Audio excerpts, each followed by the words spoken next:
Welcome to another episode of Trauma to Triumph. My name is Lindley. I'm the host. Today's topic is how to cultivate self-awareness. Our speaker today is David Breckheimer. Can you share with us a little about your background? I've been basically in small business real estate since 97, and I went from the mortgage business to the real estate business, owned a coaching business for quite a while, and really where most of my time is spent right now is for years now has been coaching, training. And the beautiful thing, and this is why I love that we connected, is even though it's real estate, everybody in the real estate community knows I know a few things about real estate, but really where my joy comes from is talking about mindset, spirit, soul, how we show up every single day and where our mental health shows up and how it affects our businesses. Let's go straight to the topic. Can you share with us what is self-awareness? I believe that self-awareness, I don't remember the topic of the book right now, but I was just on another interview and they had brought up the book, and it's a very popular book right now. And they talk about, from a mental health perspective, if there's a line and above that line is the positive, and below that line is where you're in a darker area and you're emotionally going in the wrong direction and you're going towards depression. You want to know whether you're above the line or below the line. And here's where I kind of come in. I think that's great because you do want self-awareness. Are you below the line or are you above the line? But I think I think we can be better than that. I think we can be more effective than that. I don't want to just be self-aware as to where I'm going. If I'm below the line, what I want to know is what direction. Am I self-aware enough to know what direction I'm moving in? Because I may be below the line, but what's important is, am I doing things to move in the direction to go above, or am I moving in the direction to move farther away from the line? It's not enough to know where you are emotional. It's not enough to just know where you are from a mental health perspective. You also have to be self-aware as to every activity, every decision you make, every word that you say helps move you in one direction or the other. You need to be self-aware of not just where you're at, but what direction are you moving? And that's the thing that I think is beautiful about when we want to talk about mindset, happiness, joy, and all these things, is at a young age, and you and I have had this conversation before, is I gravitated towards comments that empowered me, where I felt like I actually have power to help change the direction or determine the direction. Or if I can't change it, that there's opportunities that people are willing to help me gain skill sets to have the power to change those directions.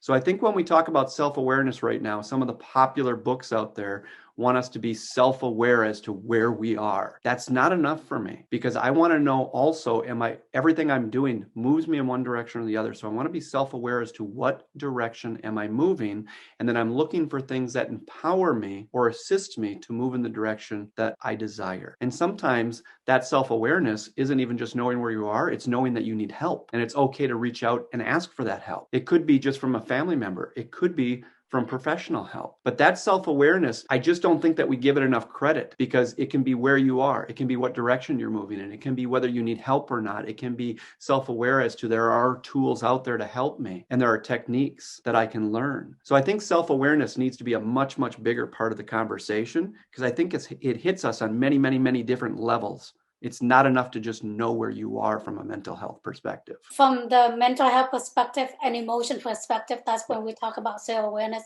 regarding to that aspect, is your emotions and your state of being, correct? And it's a measurement in a way. If you're on the bottom, your goal is to move forward, upward in a way. I read a statement saying that self-awareness is your ability to reflect and evaluate your thoughts and feelings to understand yourself better, and to assess your strengths and weaknesses. And these are, again, based on the emotions and the mental. Everything will tie that together. But if we get the ground of that, we'll be more focused on where to move up and down on the scale that we're talking about. Well, when you talk about self-awareness, and that's a nice way of talking about self-awareness, and it's a very complex way. Sometimes what you just said can be very important, because that self-awareness gives us a lot of ability, to do certain things about it. But sometimes, let's just be honest with ourselves, sometimes we don't have the skill set to know how to do something. So sometimes self-awareness is as simple as just being aware of what's going on and what you're lacking too. Take it out of self-awareness and let's talk about joy for a minute, because I think that was one of our original parts of our conversation on another call. Is we so often want to talk about, let's do things that bring us joy. So what brings you joy? Okay. If we want to move towards joy, we are always focusing in our culture is what brings you joy. To me, self-awareness it's got to be more than that. You can't just move towards joy. Self-awareness would say, let's be honest and let's be a little more mature. And let's be honest that sometimes there are things that hold us back from joy. So to be self-aware, not just what brings us joy, but what is blocking our joy, okay? What specific things are providing stress that are actually stealing our joy? You can't just pay attention to what's bringing us joy. You also have to be self-aware as to what is stealing your joy. Now, if I don't focus on what's stealing my joy, to outweigh this, I have to keep adding so much joy. So just to get from here to here, I may have added a bunch of joy, but I still have all of this here. So to get past that, what about this? Is if I have joy and this is blocking my joy, if I can reduce this while I raise this, how much easier would it be for us to truly experience joy if we're not just self-aware of what brings us joy, but also what's stealing it?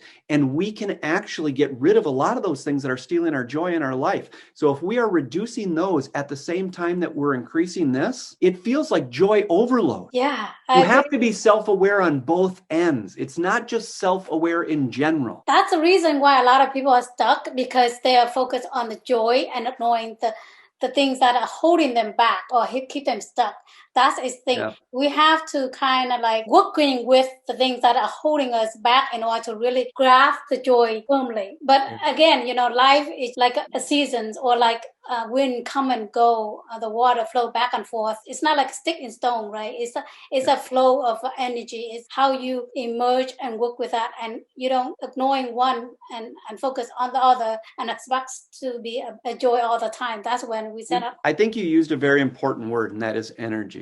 Okay. And joy, we feel that energy. Okay. We absolutely feel that energy. But let's be honest, the things that steal joy has its own energy as well. That is an energy. Okay. Right. And to not recognize that and do something about that, quite frankly, this joy is not as full as it possibly could be. Right. It is shadowed by this. It is affected by this. And we may feel joy 1 minute, but if this still exists, we could very quickly experience what is giving us stress in the middle of our joy. It could kill our joy like that. Now, if we are good and we keep building skills to keep doing the things that bring us joy, we can continue to do that over and over and over again. But this still has power. It is an energy. Mm-hmm. And to not recognize it and be self-aware and do something about it. Now, the one thing you and I talked about is there are things that we can learn and we can get better at self-managing our emotions and self-control and our mental health and those types of things. Some of us have done a great job, and we do very well doing personal studies and reading personal development books and going to great talks and all these other types of things. And some of us, we need a little more help than that. And it's okay to reach out to someone and say, I'm struggling on this. Could I get some help? Because someone else might know how to manage mental health a little bit better than they do. And they could give them a set of skills that will help them. And if they're able to help them reduce what is stealing their joy, receiving this joy is just going to feel so much better. And it's actually easier because you're not having to overcome this. That's another example when you had mentioned self-awareness. I see it as a superpower. We so often just talk about self-awareness in general, and we talk about joy in general. There's so many things to be self-aware of, and we can actually be more effective achieving the things that we want, like joy, if we're self-aware of the other things that can make that harder or taint that. So self-awareness is just a big thing that we could talk about for hours as far as I'm concerned, but it's a great topic. I love it, and I do consider it myself, or my superpower. And some people that I coach, they literally are not good at self-awareness. And what they do is they'll literally just on a Post-it note. Sometimes they have to write self-awareness and they post it right on their computer. So all day long, 10 times a day, they've got to look at it and go, okay, let me stop right now. And what's stressing me? What's stealing my joy? So sometimes we need prompts and help, and that's okay. We can get stronger and better at just about anything if we work at it purposefully. Purposeful and intentional work. So to me, I think self-awareness is about bringing your intellect and your emotions to be in alignment with the energy in a more harmonized energy way, but not necessarily neglecting the energies that are holding you back or that's clouding your mind. What do you think? I like that you just mentioned both the intellect and the spirit, because quite frankly, these are two different parts of us. Correct. Some of us are stronger in one area and not as strong in another area. And we talk to another personality and they're stronger in one area. If we can learn to use both to our greatest advantage, we're just going to do better. We are absolutely going to do better, because sometimes the way that we feel is still not the best way to handle something. And our intellect can help inform our feelings on how to better handle something. There are other times when, and I just talked to someone yesterday on a coaching call, their head is amazing. Their intellect is amazing, but it sends them in the weeds on a regular basis. They can't stop thinking. They can't really even feel what the emotions of someone else that they're interacting with, because they're dissecting it from a very analytical point of view. And that blocks their ability in this relationship that they're struggling with to find joy. Everything has to be analyzed from a very, and they can't feel this. And the other person is all this and not a lot this. The more that we can touch base with both of them, the more we're going to be able to handle more situations in a better, healthier way. Yeah. So you mentioned about the disadvantage of just utilizing the intellect dominantly, and then there's a disadvantage of also just using the emotions mind.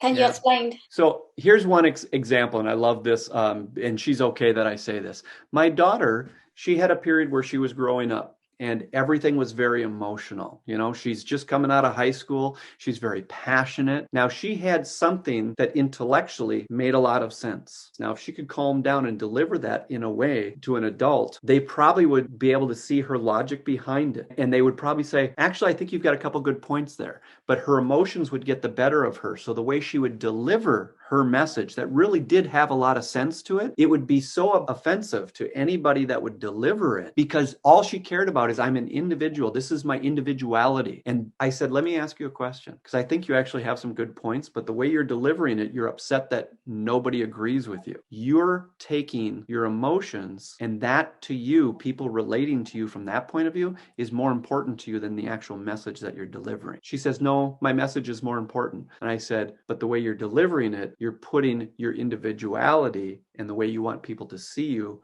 as more important than the message. If you calm down and spoke to them at a point from logic, because you're talking to someone with logic, they can't handle all of your emotion that you're throwing at them. And all of a sudden she slowed down, and all of a sudden these people are listening to her. We have to realize that we are one type of person. And if we're interacting with anybody else, there's that self-awareness is, are we acting in a way that we're really squashing our own message? Okay. Because if this message was that important, we would relate it in a way that we knew that the other person could hear it and maybe dialogue it and accept it. So self-awareness happens all over the place. It happens in relationships, communications.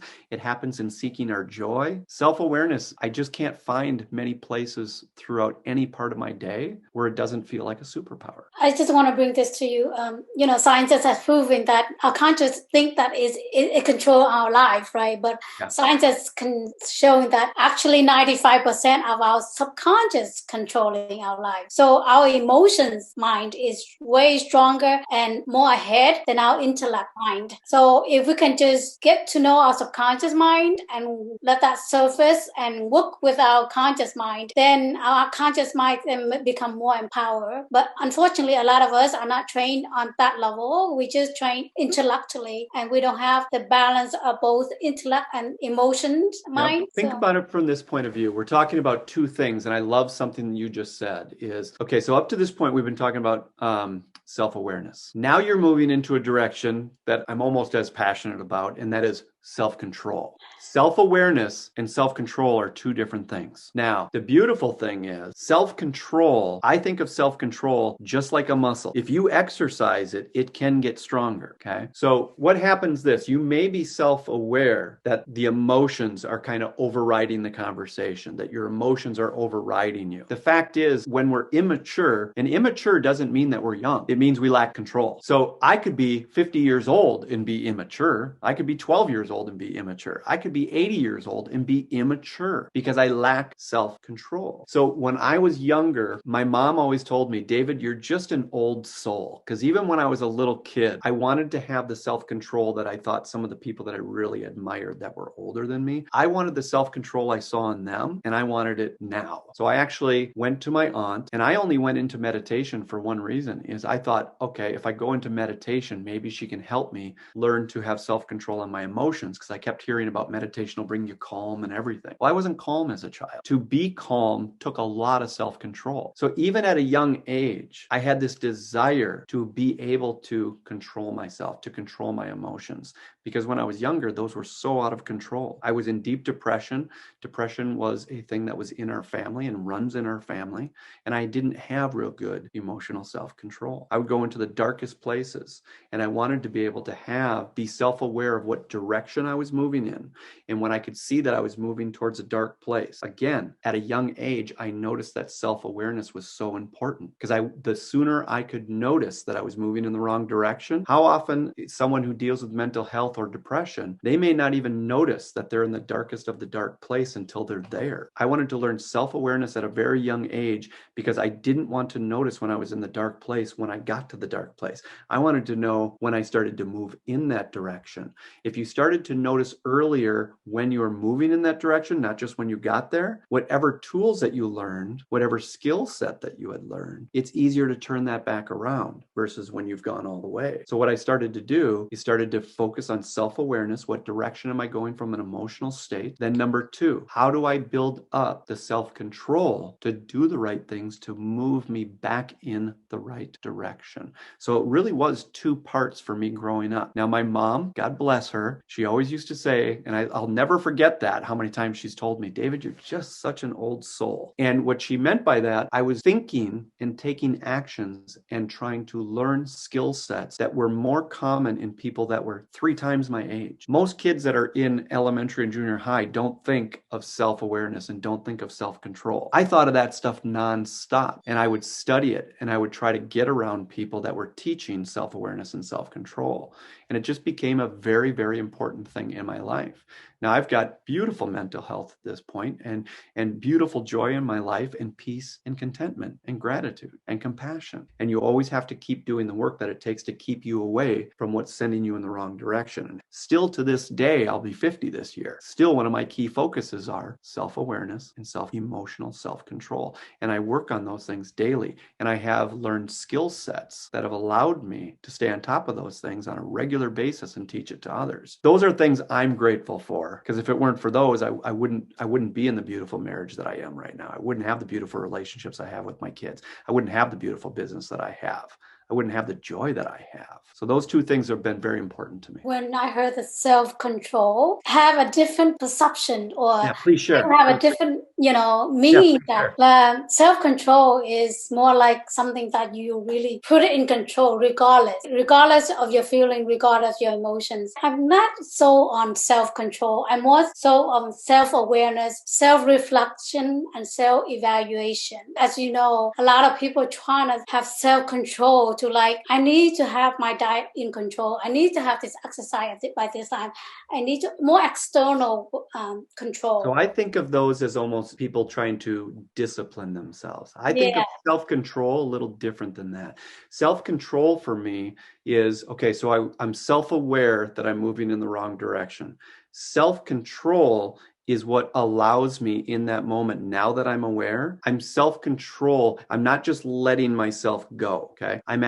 It's about decision making. I have the self-control, I'm aware, and now I have the self-control to make a decision to do something about it. Self-control doesn't have to be this big physical thing and everything else like that. It's a simple decision. Yeah, that's why it's simple decision. That's why it's so important for people, for people to really dive deep into this, because when we verbally speak a word, it could be many things, right? Yes, and self-awareness isn't about self-control. And self-awareness, that's just being aware. But that doesn't mean that now that you're aware that you have done anything about it. You can be self-aware and still do nothing about it. You could be self-aware that you're ruining a relationship or a marriage or a business. You could be self-aware of all of that. None of that means that you're going to do anything about it. Self-control is the tool that comes in and allows you to make better decisions. Yeah, before self-control, there is first you have a self-awareness, right? Something's happening. Yep. You could feel a certain way or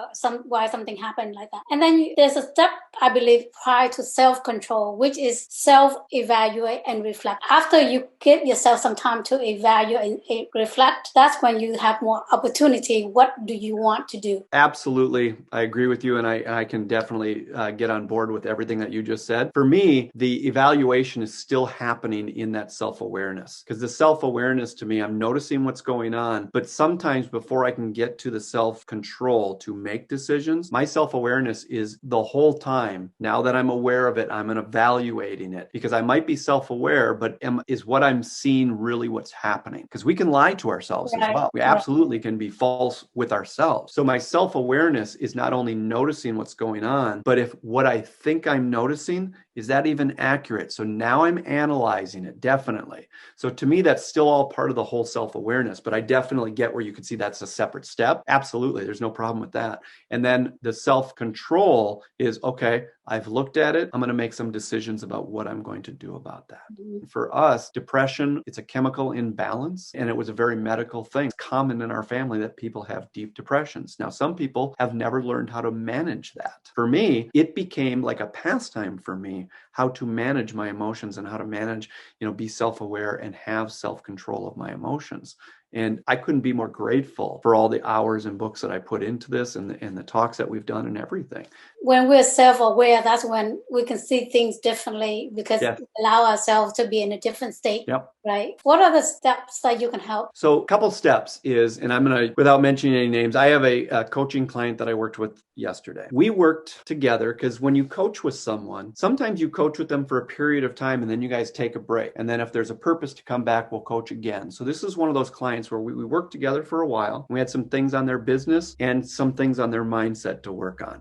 So we worked on those and we got her to where she needed to be at the time. Now, it's been maybe 6 or 12 months since we've coached again. And she asked to come back to coaching with me about a week or two ago. So we started our first session again yesterday. She's done well in her business. She's made some good decisions. But what she's realizing is that she's really not aware of what's going on. She is just everything is technical. Everything is doing. And what she said, David, give me some tools so I can just be more self-aware throughout the day. Now, I deal with my customers and all I think of is the technical aspects. All of a sudden, she's becoming self-aware that there's a part of her, just the human side of her interacting with her customers, that is holding her back and not allowing her to be her best and give her best to her customers. So the first thing is you got to applaud her that she had self-awareness just to notice that there was something missing in her equation. Compassion was it. So what we're doing with her is we're just looking not for a big thing. We're looking for 3 mini wins per day. So that's her goal. So what she does is if she sees compassion, maybe she doesn't know how to express compassion yet, but how she's learning about compassion is at least being aware of it when it exists. So if she sees compassion that she receives from her husband, she also employs her mother and her father.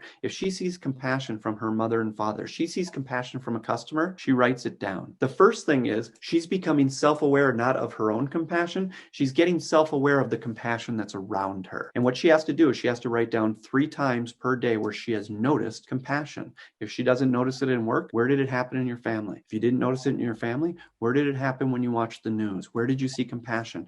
Then she takes that Post-it and she sets it on the desk right behind that. And every day she writes 3 more until that whole Post-it stack is done. And any time that she is questioning where is compassion in my life, she can pick up that stack. And just after 3 days, there's 9 examples of compassion. Now, what she is doing is becoming more aware of just compassion in life, in her world. Now, her goal is try just to practice. Make sure one of the compassions on your list after a week or 2 comes from you. Where did you offer compassion? Where did you give compassion? So we don't go from 0, from A to B overnight. It can be a process. And for her first process was a victory. The first mini win was she just noticed that she was missing it. What she also noticed, she doesn't even notice it in a day-to-day, okay? So what we're doing is we're just building her muscle, her compassion muscle, her compassion awareness. And then we're going to not only her awareness, now it's actually her compassion actions. And we'll get her there. And now what she's doing is she's dissecting my business and saying, where in your business does compassion exist? Okay, so then where could that exist in my business? But those are the types of little things. This doesn't have to be something high tech. It can just be something as simple as, do you see that self-awareness again is becoming a superpower? She's becoming self-aware of the compassion around her. Now the self-control is for her to do something that requires compassion of her and to express that to someone else. So it's the self-awareness. When she starts to really be aware of it, she becomes more familiar with what compassion looks like. Now it's just, and it sounds weird for someone to say this, practice being compassionate. Just practice. It's just practice. I'm better at compassion because it's one of the biggest parts of my entire life. It's what I do all the time. I volunteer at farm sanctuaries and everything else like that because I get fed when I'm around others that are giving compassion. I get fed when I get to give compassion. It's just, that's like one of my favorite things in the entire world. To her, she's a lovely human being, but when she gets into business, she's just very whole. It's just all business and all numbers. We're just helping her to move in another direction. We're helping her move in that direction because she wants to. And people could bring that into a lot of different areas, but that would be one little exercise I would do with a client. What is compassion means to you? So compassion to me is, compassion is action. Compassion requires a couple things to me. So same thing, and you and I talked about this in the last conversation about gratitude. Gratitude is an action word to me. I know technically in the dictionary it's not a verb, but all these words, I have 5 words that you and I discuss that mean everything to me. It's what I base everything on. Peace, contentment, joy, gratitude, and compassion. So compassion to me comes down to a couple things. Number 1 is self-awareness. It's not just about me being compassionate. It's about me seeing compassion everywhere else. So part of what compassion is to me and what it means to me, compassion is an experience. One, I have experienced as a young child compassion from my parents, compassion from my friends, compassion from a lot of areas. To not be self-aware that that's what I'm receiving, I'm missing something. How do we end up learning to give something? A lot of times by the example of what we've been given. So the way that I start with compassion is I think of it as a breath. So I think of my breath as, and this is what I do in my meditations, and this is part of my compassion practice. I breathe in what I'm compassionate about, and I breathe out how I will give that back out to the world. So for compassion, I will breathe in this, and this is what I say in my head and sometimes out loud if nobody's around. Breathing in, I know that my wife loves me. Breathing out, I will make sure that Dina knows that she is loved. Breathing in, Dina has shown compassion to me. Breathing out, I will make sure that that girl feels compassion tonight. Breathing in, so I acknowledge anytime I can see, feel, and receive compassion, and then I'm going to figure out how to give it back. So compassion becomes an action for me.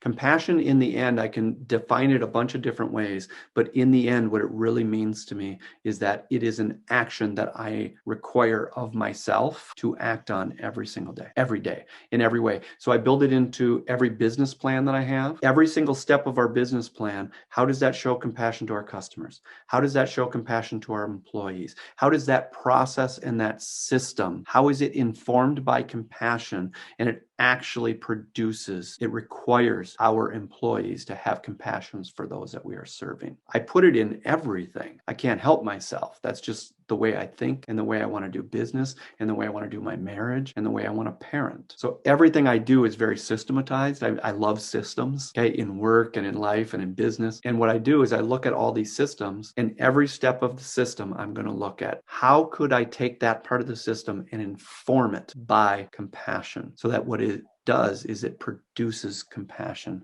for the people that we are serving. And this is the part that's missed for a lot of businesses, in my opinion, that I work with. Their process may show compassion to the person they're serving, but it forgets about the compassion of the person that's doing the serving. So what does our process do to bring compassion back to our employees? What does a compassion do to help them feel as though they are giving compassion to others? So it's not just our customers receive compassion, all of our employees feel it in real time as well. And they feel like they're nothing but ambassadors of compassion. Now, that might be foreign concepts to a lot of people in business. I just don't even know how to think any other way. So you said compassion is an action. Yeah. Like a kind, understanding action?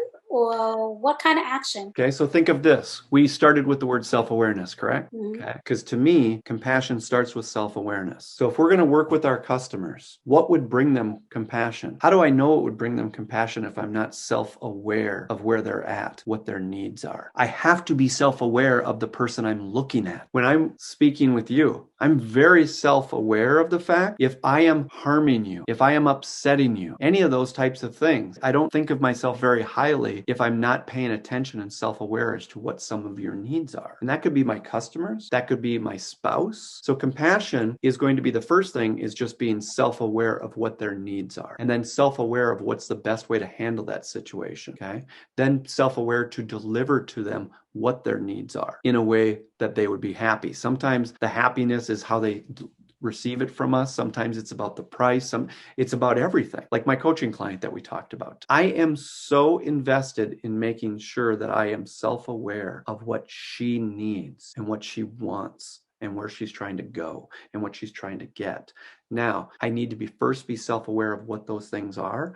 And then compassion to me is putting together the right things that I can deliver to her. So now it's that delivery. It's the thought process, like you mentioned, the analyzing and everything else like that. Analyzing is a very active thing. It's an action. So I'm analyzing, then I'm delivering. So the first thing I'm doing is I'm being self-aware and I'm being aware. Then I'm analyzing and I'm delivering. There's a lot of action going on here. So to me, I can't think of compassion as just a thing and a pretty thing. It is a full-blown action process to me, because you can have compassion and just feel for them, but if you do nothing about it, so without the do, without the action, I don't find any value in compassion. I just don't. When compassion becomes an action, it brings value. If compassion is just you feel compassionate for someone, who cares? Okay, so it does boil down to compassion, like I meant. It's action. Compassion is an action in an understanding, loving, kind way. Because some people are aware of what they want, regardless, in regards to narcissism. Yeah. When we talk about self-aware, we talk about ways that lift us up and others up as well, but mainly it started with us. But there are people who are self-aware in a harmful way, you know. Yep. So that's why I want to clarify this. Yeah. You know, self-awareness, right? And compassion. Compassion is, you mentioned, is an action, but what kind of action? You make sure that it in align with kind and understanding action. And that's why I think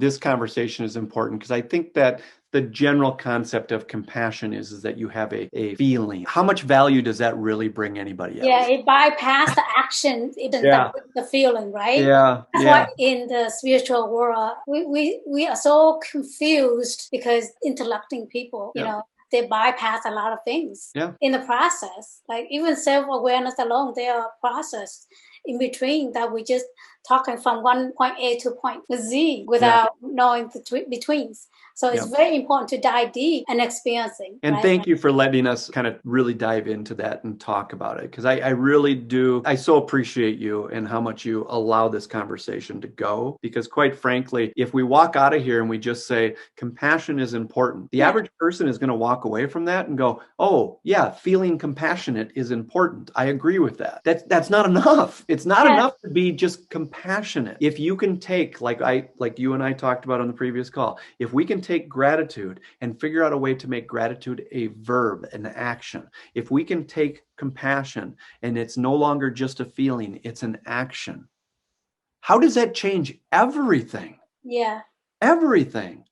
So that I really appreciate you allowing us to go down those roads, because it's not the way most of us hear those words. And even like you mentioned contentment. Can you elaborate on that? Yeah. Because it can be misunderstood. 100% it can be misunderstood. By the way, what started this whole journey of those 5 words, as you know, because we've already chatted about it, is I wanted to find peace and contentment. Okay. That's what I was looking for, was peace and contentment. And I heard a quote. If anybody hasn't heard this quote, it's a beautiful quote from Les Brown. And Les Brown, basically, I call it the Les Brown formula. He said, if you find a topic that means so much to you, it's the most important thing in the world to you, determine what that topic is and choose to read 1 book per month, a new book every month for 5 years in a row. And at the end of 5 years, you'll become one of the top 5% experts in the world in that topic. So what was that topic? As you know, was peace and contentment. So I dove in. I ended up reading on an average 5 to 8 books per month just on the topic of peace and contentment. contentment. Now, where did the other three come from? You can't read that many books on peace and contentment, and gratitude, joy, and compassion don't come up. They're all integrated together. So that's where the 5 came from. So where peace and contentment really hit me, and this is to me the misunderstanding on contentment, is I think contentment, where I had learned it, was first in the Bible verses. So when we think of contentment, we almost think of it as something we receive, something we have or receive. Okay, so I have contentment, or I've received contentment because it's in the Bible. It must be a spiritual thing that I receive, a gift or something. I don't know, something I have. What I learned is if you really go into the scriptures, Paul was in prison. He was basically on a death sentence, and he mentioned twice in the same verse, I have learned. It's the most important part of the entire verse to me. I have learned to be content in any situation. I have learned, he said it a second time, to be content and to find peace, whether he had food, whether he had clothing, whether he had no shelter, whether he had nothing. The power to me was I have learned. So here's where I would change someone's mind on what contentment means. It's not just something you have. It's not just something that you're gifted. It's something that you can actually go out and get. You can learn. It's a learnable skill. And I don't think that most people think of contentment as a learnable skill. So how do you learn something? Same thing that we talked about with my client, where she's trying to learn more about compassion. So what I started doing is I started reading books about contentment. That's an amazing topic out there that there's tons of literature on. You don't have tons of literature on something because there isn't something of value to write about and learn about. So I started learning about contentment. It was a learnable skill. That's the key to me, is that 2 things. Number 1, it was learnable. Now, when you say learnable, what does that do? It empowers you. It's not whether God chooses to give it to me as a gift. It's not whether I was gifted with it or have it or don't have it. It's actually a learnable skill. That's incredible. Because think of everything else besides contentment. Learning how to type, it's a learnable skill. As long as you're willing to put in the work, you can have it. Oh my gosh, that just empowered me like nobody's business. So if I'm willing to put in the work, I'm willing to do the research, I'm willing to do the studies, I'm willing to read the books, I'm willing to go talk to people that have contentment and learn what that's about to them. It's actually a learnable thing that empowers me. Now it's not whether I have it or I don't have it, or it's a gift or it's not a gift. It's just like I can type or I can't type. I can play the piano or I can't play the piano. I can play guitar or I can't play guitar. He empowered himself. He says, I want it. I'll go get it. That changed my life. And then I heard Les Brown say, if you find a topic that means something to you, go put the work in and find enough books that you can read 1 per month, every month for 5 years. So I started doing that on that topic. And the amount that I learned about peace and contentment and joy and gratitude and compassion, the joy that brought me is incredible. So that's the thing to answer your original question. What does contentment really mean to you? I would change that people think it's something you have. To me, I would call it a learnable skill. And if you look at contentment as a learnable skill, like playing the piano, typing, or anything else like that, it empowers you that if you're willing to do the work, you could actually have it if you choose to. If you don't have it, you're not doing the work. Go do the work. Just make a decision. Yeah, so agree. You know why I so agree with this? It's because everything is learned. When we're first born, we learn everything. Original energy, our existing, our being is love and all those uplifting energy, right? And we learn all these energy that we shouldn't have. Now, if we want to learn to have contentment, to have peace, compassion, the more challenge is that we have to unlearn a lot of things. Yeah. Some people, they're hard on themselves and go, I'm just not a very compassionate person. That's giving something else too much power. Give yourself empower yourself. If you want to be more compassionate, you can practice compassion. You can study about compassion. You can learn compassion. You can actually gain compassion and just make the decision to be more compassionate. And you can get around people that are compassionate and learn from them. You can get into books.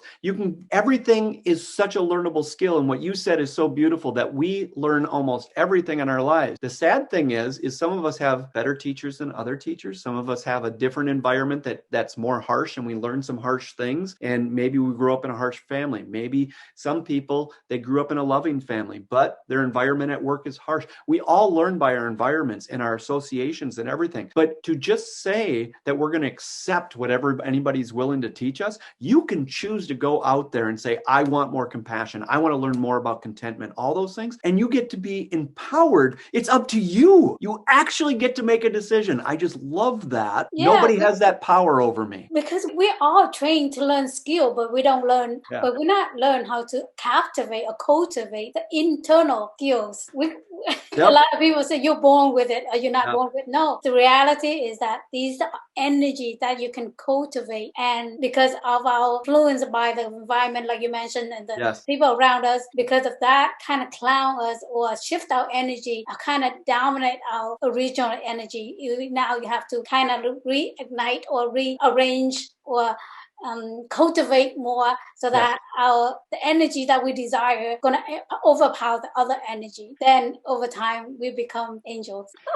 And I want to thank you for something, because you've used this word a number of times in this talk. Is you use the word cultivate. The reason why cultivate was so important is that empowers us. The corn doesn't just grow. Someone has to cultivate it. Someone has to go plant. Someone has to take care of it. Someone has to take it out of the ground. Everything is about cultivating. If you cultivate, you are self-empowered. You're saying, I can cultivate. Now, cultivating takes what? Work, real work. You got to be willing to do the work. Everything that we're talking about today can be done just by a choice and adding the work. Now, some people will make those choices, become self-aware that they want those things, but they won't put in the work. I want to go back to the word contentment. It's like a phrase a lot of people said, that contentment is you make the best out of the worst situation. So what are you asking on that? What that means is you have to accept the situation you're in, not to resist it, accept it, and what can you do? I guess I wouldn't live my life that way. Because that's what you say. He was in jail and he was content. So in order to content, he had to acknowledge that he is in jail. What can he make the best out of that situation?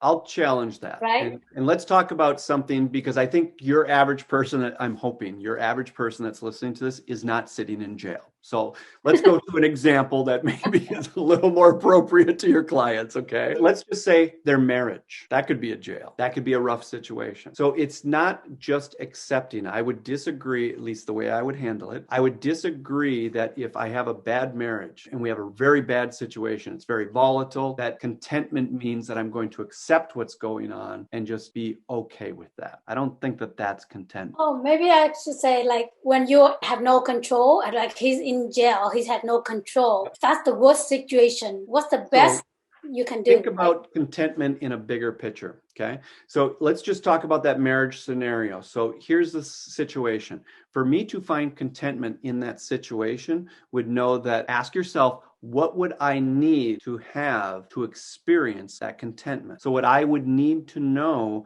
is that I am doing everything I can in this tough situation. I would need to know that, am I being self-aware, first of all? Because some of us are not. Am I being self-aware as to where the problems are in our marriage, and that some of those problems exist with me and some of them exist with her? So now, with what I can control, am I doing everything that I can? Not some things. Am I taking every step that it takes to help this horrible situation?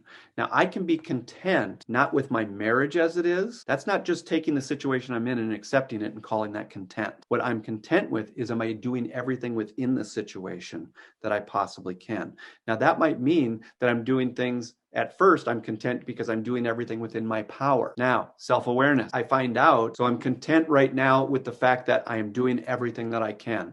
Self-awareness would tell me, if I'm in that marriage and things aren't getting better, that I have to be self-aware that everything that I can do in my power might not be enough. So maybe I need to seek outside help and counseling and everything else.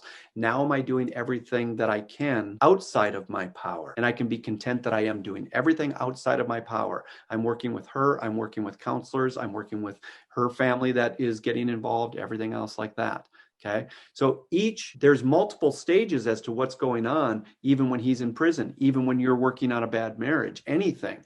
And each stage of it, can you find contentment that you're doing all that you can in that situation? It's not about looking at the situation and going, well, I guess I live in a bad marriage. I'll just be content with that. That's not contentment to me. That's a little bit of denial that you have any personal responsibility. So here's the next phrase that I'll introduce to this call.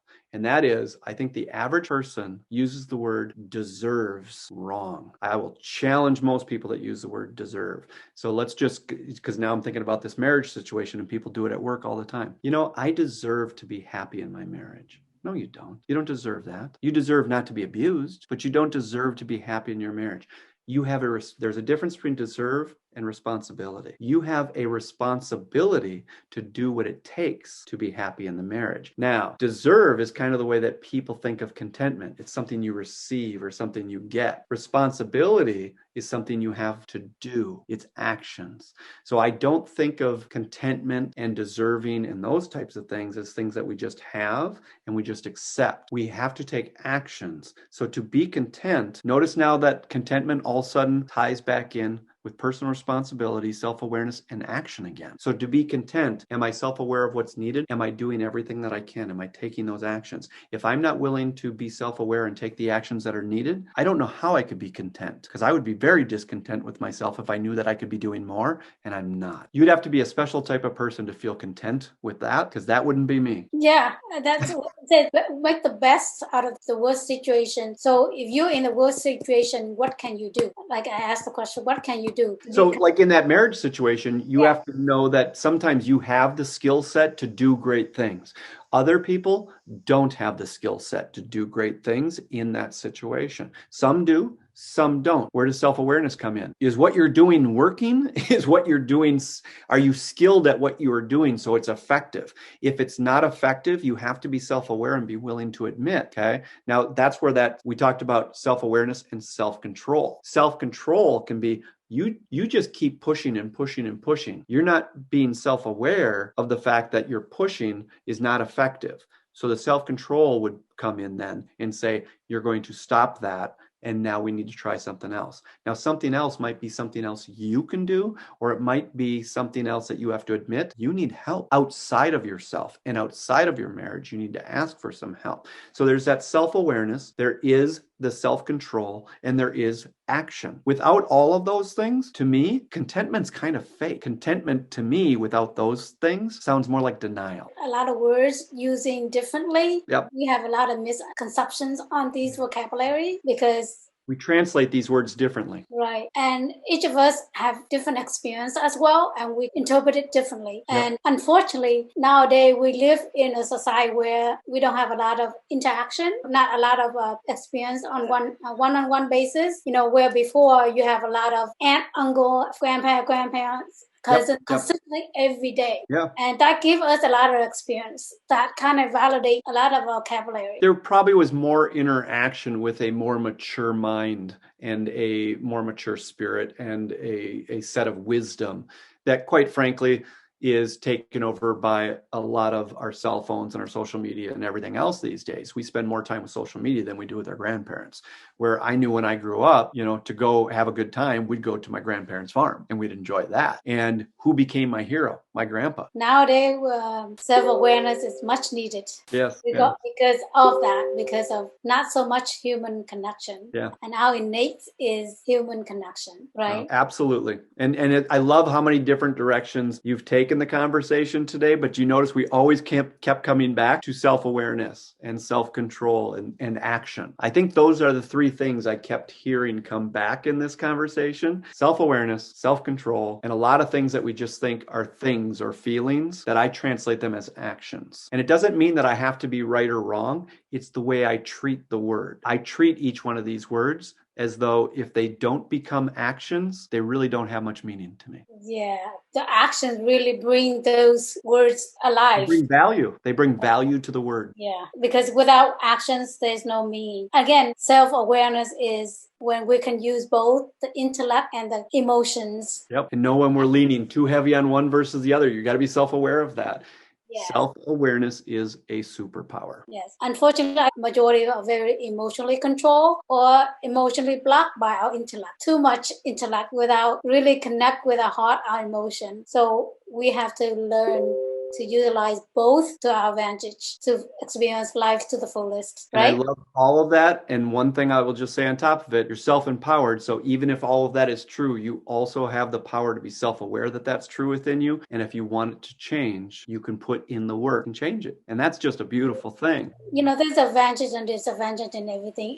Even in our modern technology society right now, we don't have that human connection like before, but we have tons of resources. Oh, yes. Right. Unbelievable. And there are mentors that are available as well. It's about you need to be aware and get the help that you need. So it's what help do you want, right? How do you begin to start? If you listen to this video, this interview, that means you're on the right path and you just keep moving. Do you have anything to add? All I would say is I think what you're doing here is a beautiful thing. I know you have over 20 speakers that are going to be talking on topics like this.